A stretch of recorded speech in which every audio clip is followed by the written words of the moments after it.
Thank you. Cosimo is one of,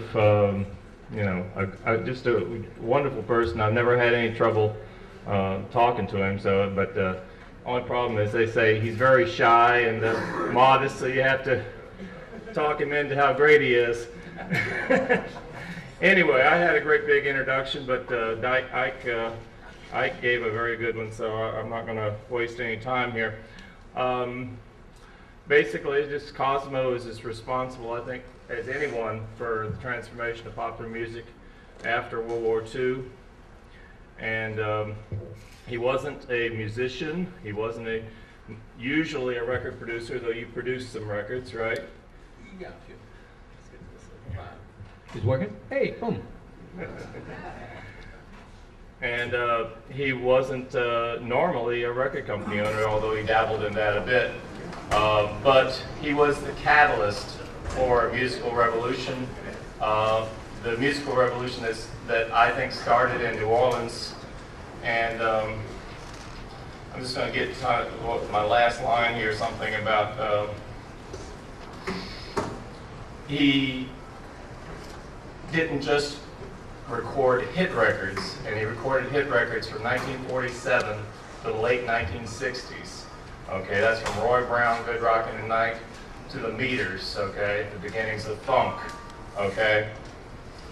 He recorded records that were groundbreaking, historic records, music that changed popular music.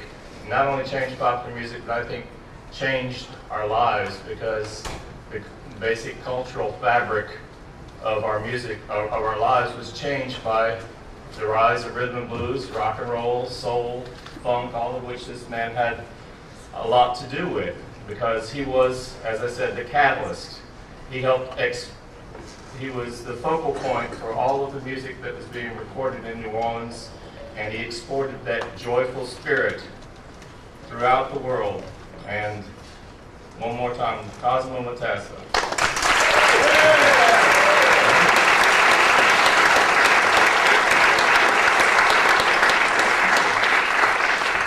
Cosmo, The joyful spirit. yeah, the New Orleans spirit.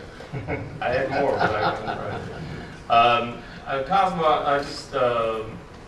I know people are curious how old you are, but You just made 82. Okay. Tell us about how your family came from Sicily and how they, got started in America. He had hands on the boat.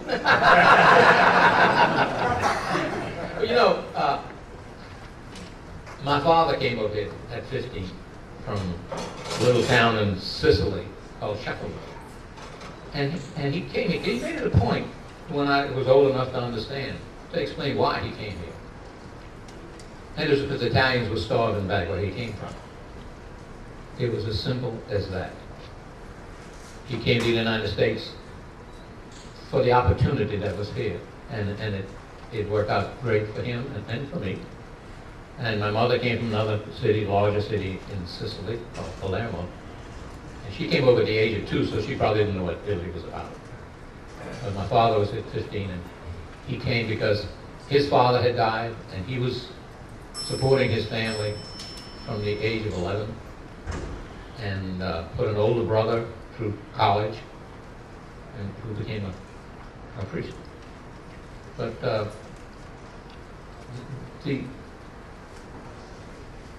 the thing that you need to know is that back then, things were different. Number one, there was a couple of choice words they had for Italians back then, and you had to put up with it because there was no defense.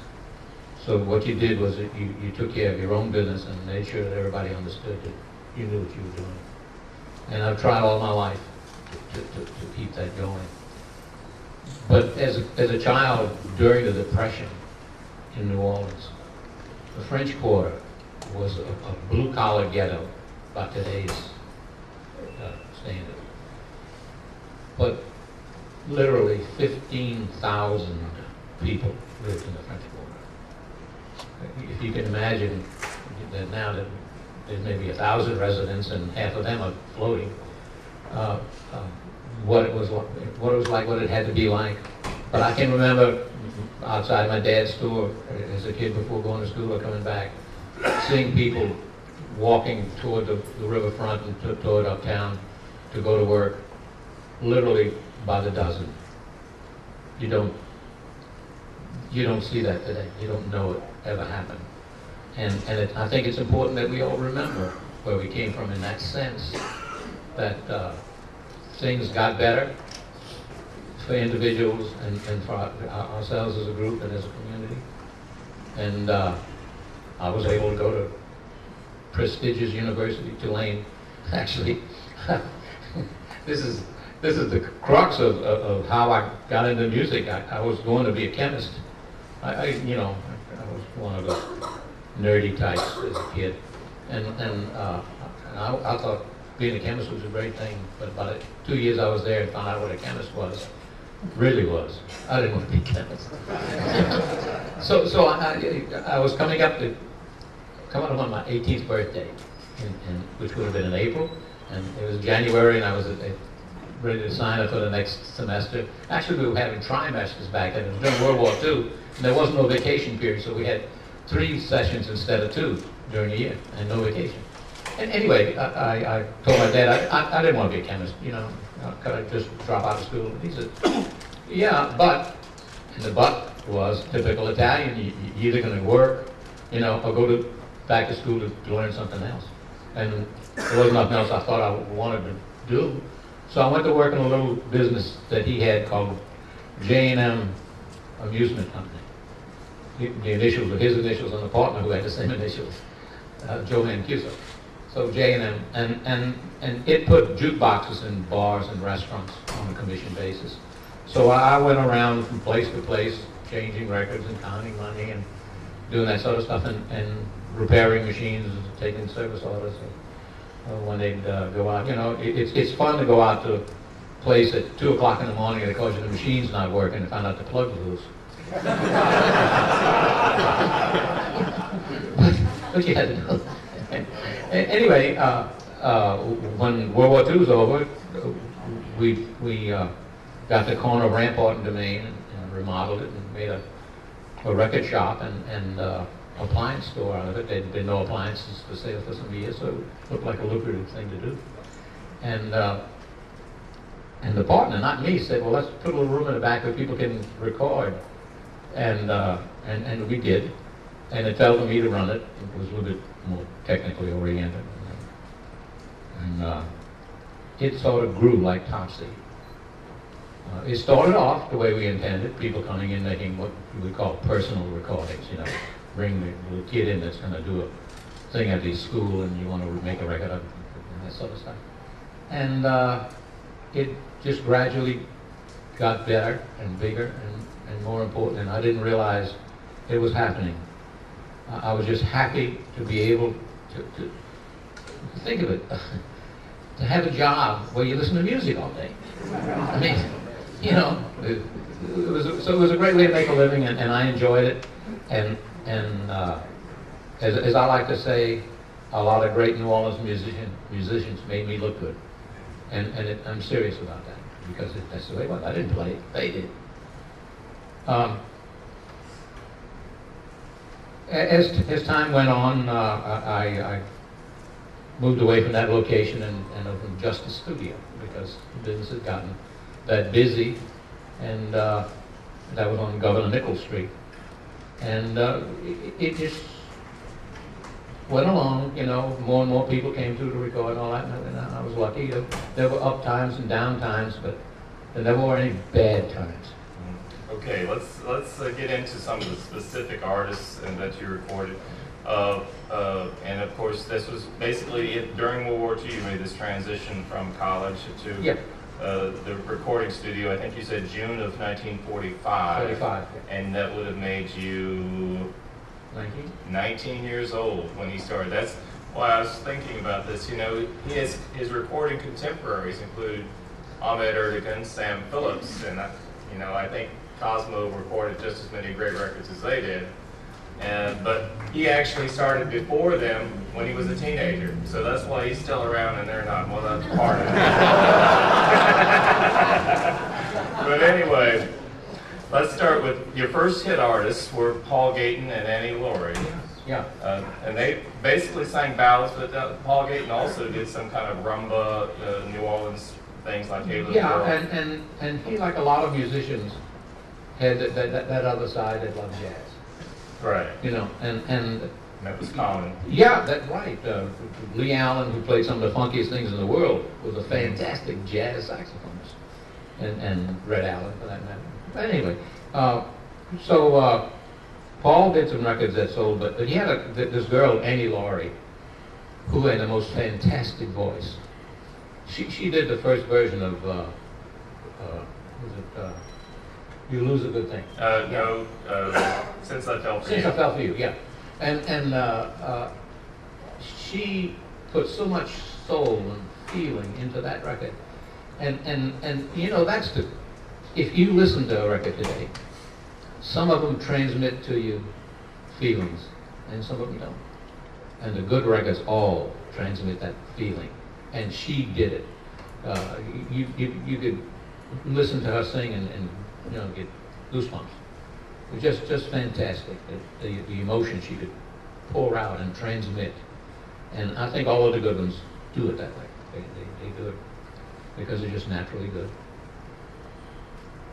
Paul Gayton was kind of your first real A&R man that kind of yeah, right. He produced the other record and others, yeah, and did it well. And yeah, he was a very popular band leader for a small combo. Yeah, he worked at a club on Jackson. Canal. Oh, but first he was at the Robin Hood. Yeah, right. Jackson Hood. Oh well, back then there were a couple of three, I think, great black clubs that if you were lucky as a white person you could get in, let you sit in or something. But they all had fabulous entertainment. Imagine in New Orleans, if you can, in the 1940s and 50s, a club that had a full chorus, a full, when I say full, 11, 12-piece band playing, had a master of ceremonies, a comedian, and featured great singers night after night after night. And there were three of them in New Orleans, all black clubs. What were the names of those? Let's see, there was Robin Hood. Robin Hood, yeah, and the Dewdrop. Dewdrop and Desire. Desire. Club Desire, yeah. But I was thinking there's another. No. Club Rock. It was a hotel, and had a room. Foster's. Foster. Okay. So anyway, they made the national charts in 1947, and they went to Apollo and were very popular for a time there.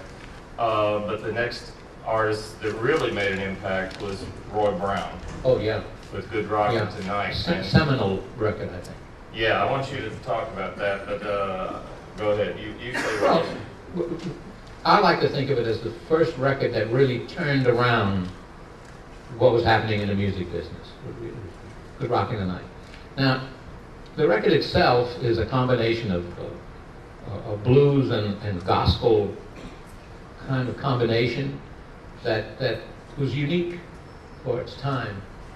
That people were playing, but it wasn't a popular thing yet. And it literally turned music around because what it did was let that beat predominate. No matter what they were doing, no matter if it was 2 pieces or 20, that beat predominated.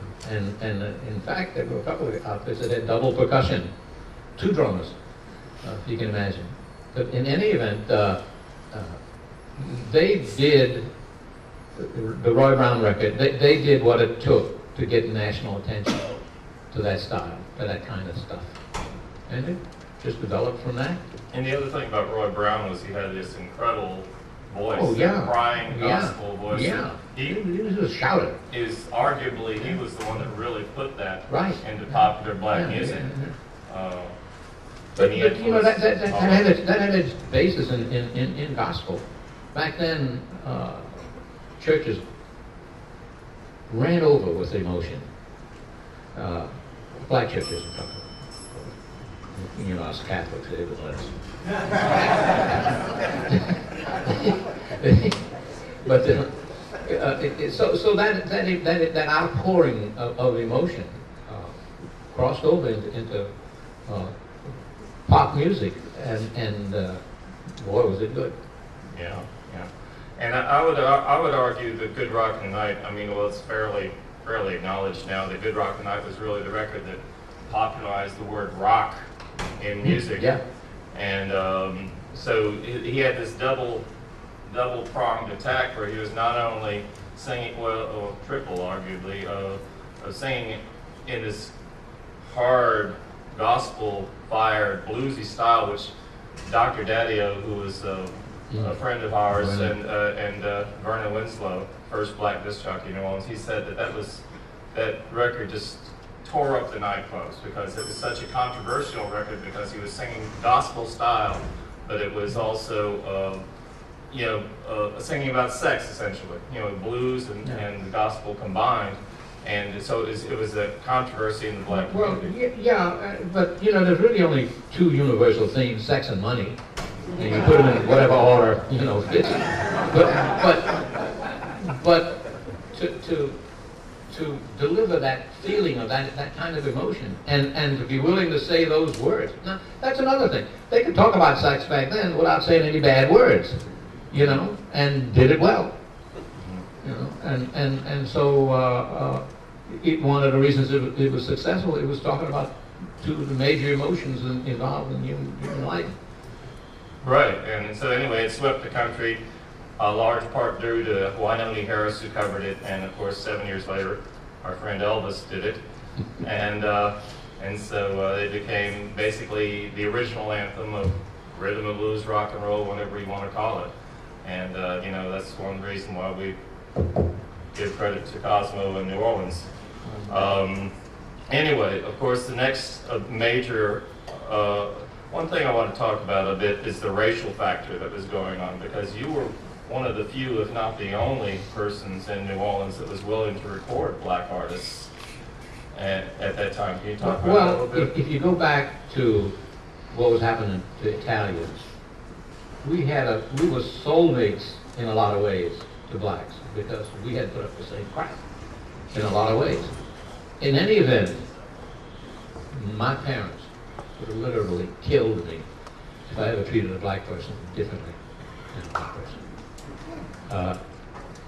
They knew what it was like to be discriminated against, and they wouldn't stand for it. It was that simple. And the French Quarter was multicultural at the time. Oh yeah, cheek by jowl, black, white. And also, back then, the French Quarter had a lot of ethnicity that was still being preserved. There were people who spoke French walking up and down the sidewalk, and German and Italian, and so forth. And they each brought their kind of thing to the mix. And we all lived together, cheek by jowl, happily. Yeah, but still, you got a lot of bad feedback for that, I'm sure. Oh yeah. Some of my uptown friends called it the nigger studio. In spite of the fact I did a lot of white folks. Yeah. They didn't notice those. Yeah. And of course, he did record a lot of other forms of music, gospel, jazz, even country. I did a lot of country on the weekends. Guys would work their 5-day week, and then the Saturdays and Sundays they'd come to New Orleans to record the Cajun and country stuff. A lot. And so we talked about Paul Gaither and Laurie and Roy Brown. All of those were on Deluxe Records. Deluxe was the first record company from New Jersey. A couple of Braun, B-R-A-U-N, Braun brothers, Jules and And so they were really the first company to really mind New Orleans. They also came in and recorded Smiley Lewis, Papa Celestine, and Dave Bartholomew. Let's talk about Dave. How did...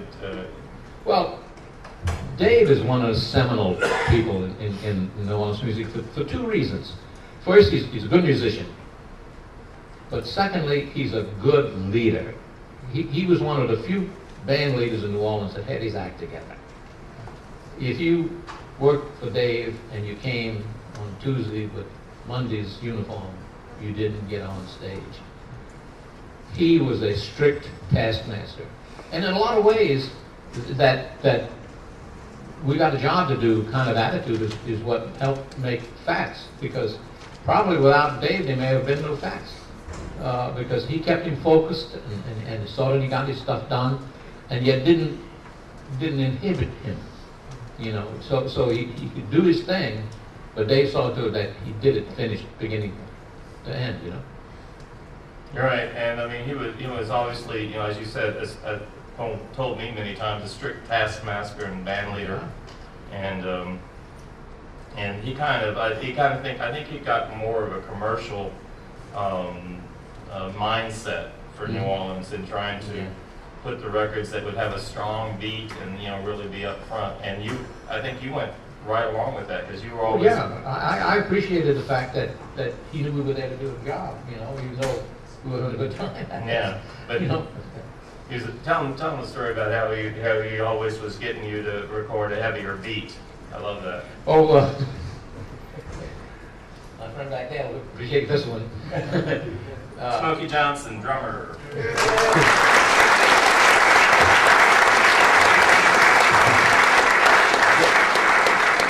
Dave was going to demonstrate how hard he wanted that drum hit. So he goes over and he gets a stick from the drummer, and he hit it so hard he went through the top head and the bottom head. he switched around, and he just, well, we had our laugh and got the drum fixed and went on, but I'll tell you, he let us know it had to be a hard beat. There was no way you were going to forget that little demonstration. And we should mention, I don't know if we mentioned it, but anyway, he said, the J&M Appliance and Music Store is still, the building still exists. It's now unfortunately a laundromat. However, we were able to make it into a landmark, and we have a nice plaque on the front. The owner of the building told me a few years ago that he found a drumstick in the wall, so maybe they were hitting it so hard. But you know, his name. But go by there if you get a chance. Yeah. Rampart and Dumaine, right across from. I think the gentleman's name is Toledo. I think it is. Randy Lawman's the guy that owns it. Well, there's a new guy. Oh, okay. Yeah. Oh, okay. And he's taken all of the stuff he did and framed them. He's gone with the writing about the picture and the picture side by side and framed all around in the place. Yeah. It's fun to go. I was there yesterday for the first time in some time. Yeah. Back where the dryers are is where the studio was. Yeah. But we get an idea how small it was. But I got the photos of the musicians and had them framed and wrote up some stuff so you can see that if you get a chance. Rampart, Domaine, across from Armstrong Park. But anyway, you know, that was a historic place for many, many years. Rampart and Dumaine, and even Professor Longhair, who we need to talk about, in his song Mardi Gras New Orleans, he talked about, you go to New Orleans, down on Rampart and Dumaine, and he specifically said that because he thought it was a hip place to go. And you know, I know Fats Domino, one of the first gigs he did was they used to meet there, and he said Roy Brown was supposed to pick him up, and he was mad because Fats had shown Roy up and by singing in the warm-up because he was playing piano backing up Roy at that time, and Roy never showed up, so Fats and the band just kept waiting at the corner of Cosimo's studio, Rampart, New Maine. But another thing I wanted to talk about the racial thing was that you actually started broadcasting the black artists from your studio when they couldn't broadcast from a lot of other places. What happened? Vernon Winslow originally wrote the pattern for a white disc jockey who did a black music thing, and when that guy and his successor both were gone, it's Papa Stopper. Papa Stopper, yeah. They offered him the job to go on air as the announcer, and because it was in the Jung Hotel, they wanted him to go up the freight elevator since he was colored. So I told him, well, we're not going to let that happen. So I built a console in the studio, a little radio broadcast console. And for some months until they came to their senses, he broadcast from my studio because we weren't going to allow him to have to go up the freight elevator just because he was a black man.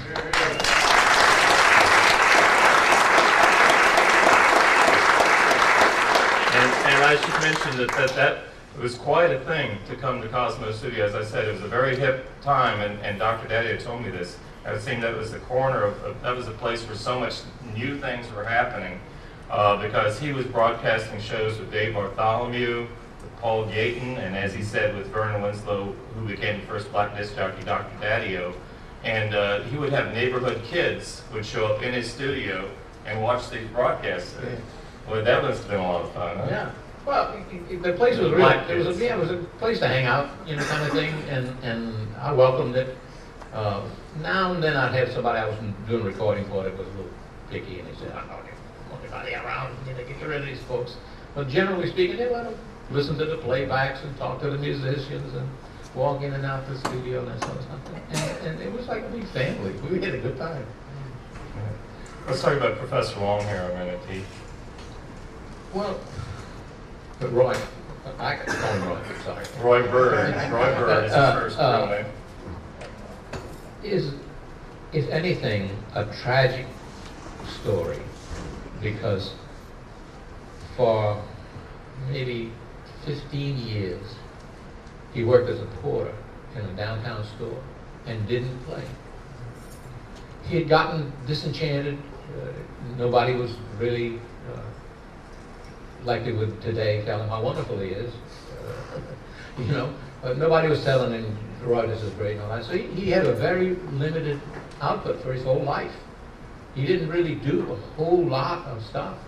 And thank God, what's her name? Allison Minor. Yeah, Allison. Allison Minor rescued him, literally, and got him to playing and working again and recording and all. And so he did have some more stuff that he did after that long stretch. Well, let's talk about a little bit about his early years. What was it like recording him in the studio? Well, for one thing, he was used to kicking the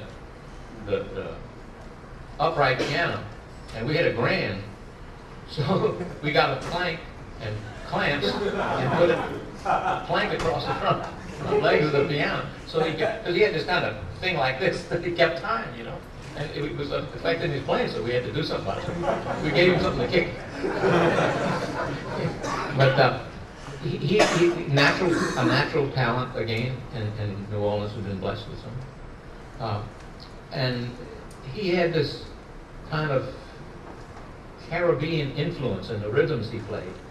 But he played, it was not just Caribbean. He would play 2 and 3 rhythms in the same song, sometimes simultaneously. If you can imagine him being able to perform it, play it, and he did. He had big hands, which was a good thing. And so he had a good reach, good stretch, and his rhythmic style is and was unique even till today. There's no single person now. There are a couple of guys, Alan Toussaint maybe, and somebody like that can play the way he played and do it well. But most people can't and won't even try. Absolutely. And another great from this time was Smiley Lewis. What was he like in the studio? Fun. He always had this big smile, and when he worked clubs, that's how he had the name, Smiley. It wasn't a mistake. And he was one of the first that, with a long cord, would go when he played in the club, go out in the crowd and play and sing out there with people and all that. But Smiley's life experience, I think, was sad in this sense, that he made a lot of great records that other people made the fame and money with. At first it was because blacks didn't get much airplay, so a white artist could cover a record done by Smiley Lewis and get the airplay and the fame and the money and all that. Pat Boone, he made me hate white buck shoes. I tell you, he was so bad.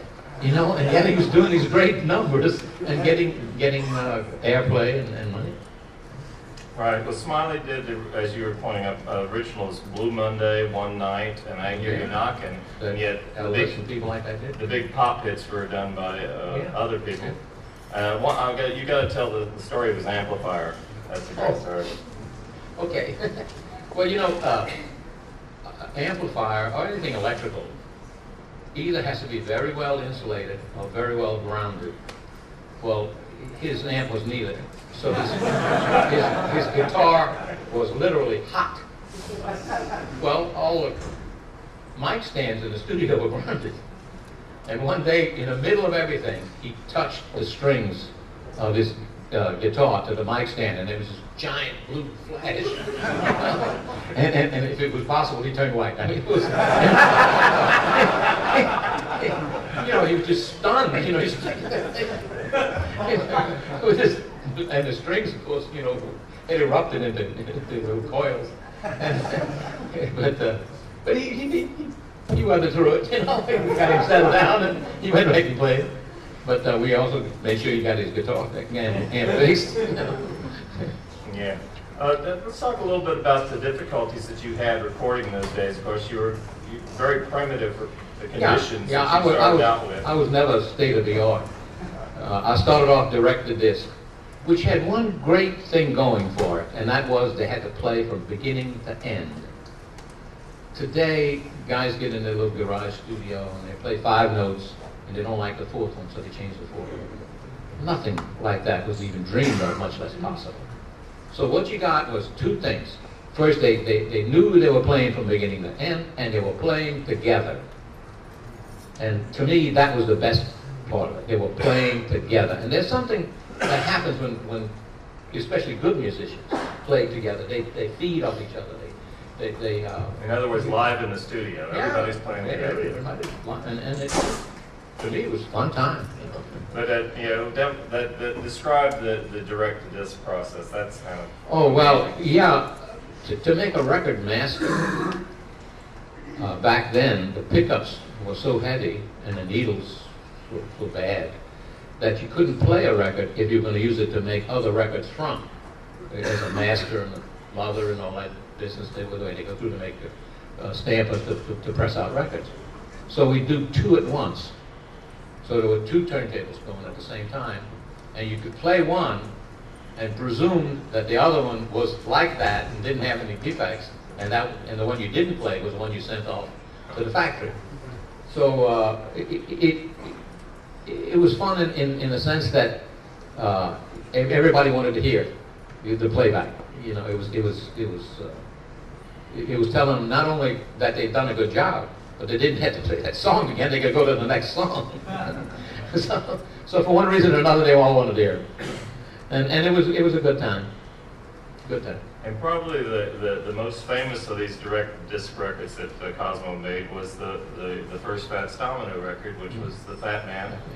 And so do you recall anything about that, or what do you recall about the early days of Fats? Oh, well, I'll tell you, forgive me, but I don't remember a lot of the details of all this stuff. We were all making a living, sort of. And that's why Fat Man, if you listen to it, sounds pretty distorted. It was recorded direct to this. Yeah, it's not the same quality as the later tapes. Some people think it's the first rock and roll record, too. Well, anyway, once we got past that direct 1949, I should mention. Well, so he knows and I don't. I got my first tape machine. Well, let me tell you, that thing opened up a whole world of possibilities.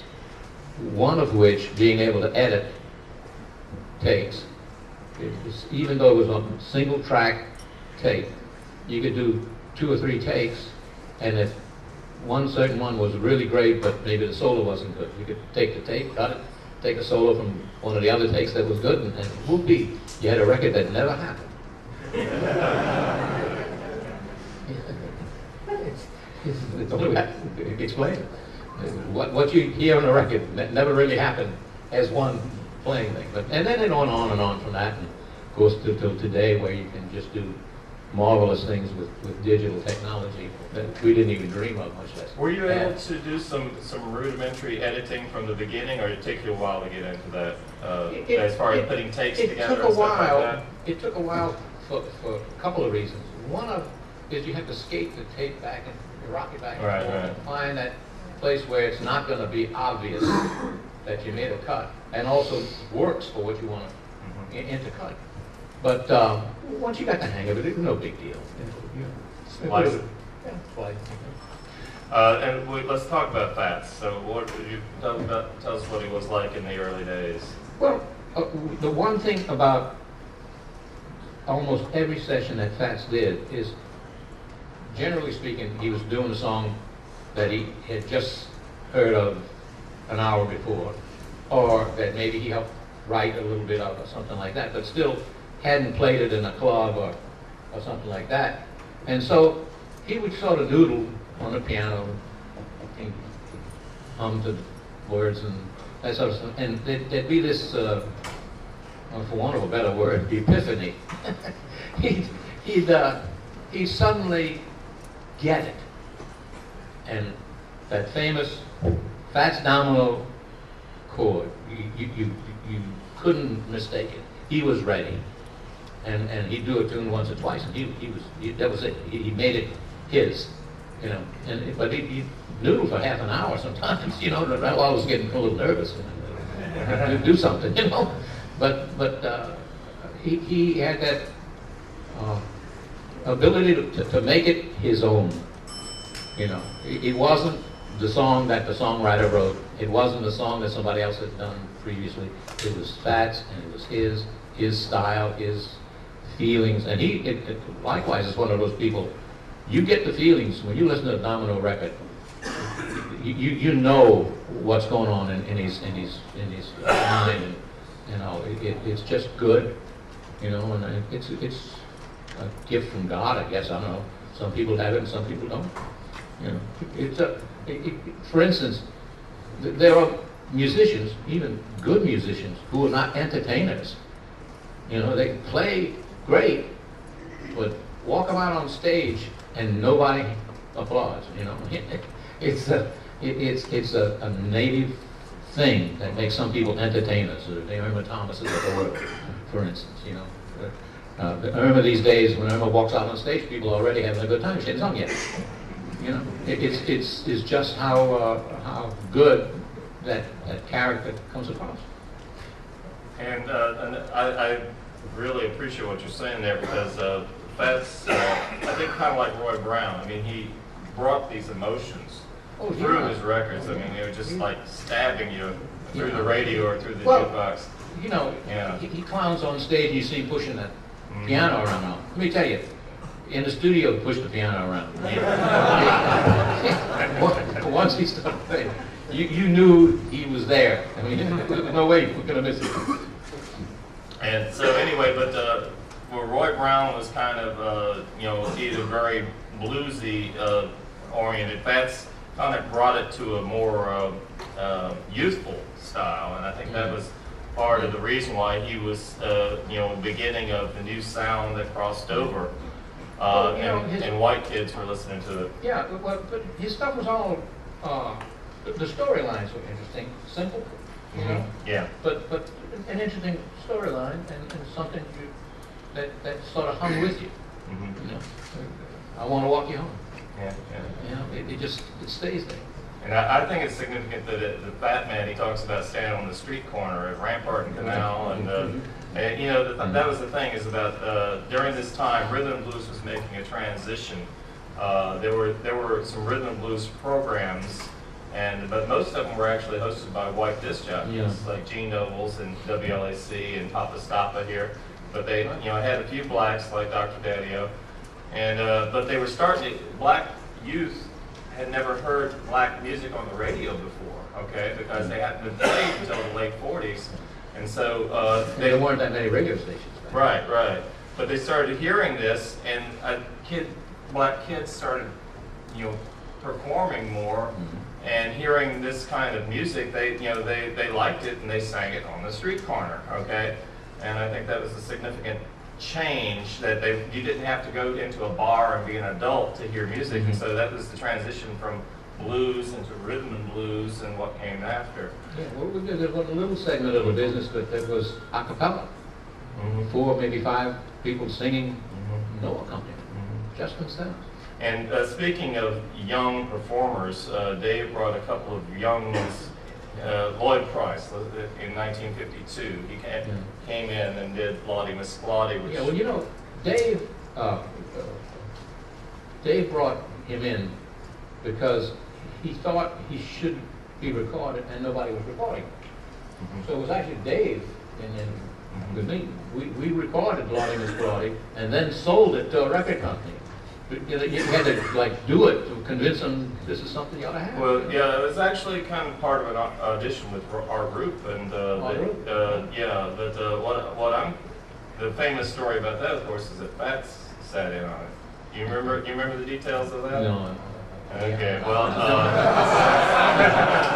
but this is one of the classic scenes. I got to describe it. I hate to take it out of his mouth, but this classic scene of Cosimo's studio is that Dave was with our group, and our group, wasn't totally pleased with what was going on with Lloyd Price. Okay, and so they were recording, and but Fats Domino drove up in his Cadillac right in front, and he walked into the studio, and Dave Bartholomew and our group sees Fats Domino and said, "Wow, a big R&B star," and can we, Fats and Dave were split up at this time, and anyway, Dave asked Fats if he would sit in on piano, and sure enough, he sat in on piano, and that was, made a classic recording, and I think that was the forerunner of a lot of what became rock and roll, because it was kind of the Roy Brown shouting style and the heavy beat of Fats Domino and Dave Bartholomew combined, and which, if you speed that up, kind of becomes a little richer, and intensify it. So we've got to close out, unfortunately, but there's so many artists that you recorded, and hopefully we'll get back and do part 2, because we really didn't do you justice. But anyway, next year, hopefully. Yeah. Oh, yeah. But anyway, Take it over.